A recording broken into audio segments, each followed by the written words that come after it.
How does PageRank work? How does it get there? The way that PageRank works is it looks at incoming links into websites. So essentially the idea is that if somebody has a website, say about flowers, and their website has become an authority on the subject, then it's likely that other people will have links pointing to that website because they feel there's a lot of value on that website and there's something interesting there, so they make links to it. And by looking at all of these links coming in, we can then determine how valuable that page is.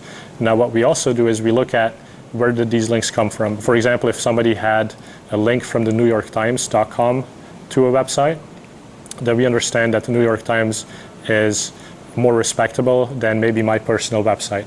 So that has a bigger boost in the way that your page will be ranked in the organic results. The question is, how is the choice made to rank the New York Times higher than a personal website, for instance?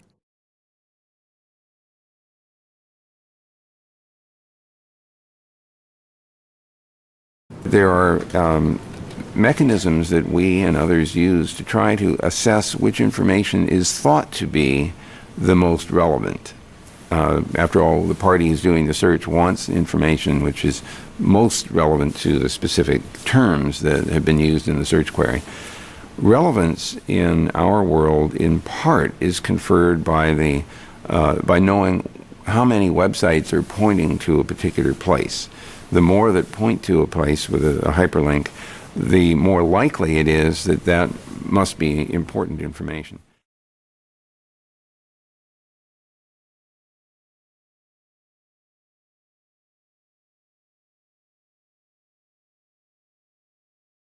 Google makes its money by advertising. So if you think about consumers, a lot of consumers around the world go to Google and type something looking for something. They get a set of natural results. At the same time, there are people who have something to offer. So if I type mobile phones, I can get a natural result based on what's popular. At the same time, there are people who want to tell the consumer, listen, I have an interesting offer or interesting thing about mobile phones. So we, on the right side of our pages, have introduced the concept of advertising, which is done in a very democratic way, that if three people, A, B, and C, want to advertise, they bid against each other how much they want to pay to be the top advertiser. Now, to keep the consumer's interest in mind, we also track the relevance of the advertiser and say, well, A advertised even though he paid $1, and B advertised because he paid 95 cents, and C paid 90 cents, and it should be A, B, and C. Well, we check, when we advertise against this keyword in this fashion, A, B, and C, is A getting a lot of clicks, is B getting a lot of clicks, or is C getting a lot of clicks? If C is the most popular, most relevant ad compared to that, we actually provide a balance between money and relevance. So that means a furniture maker, for instance, with a small advertising budget could compete with IKEA? Or Of course.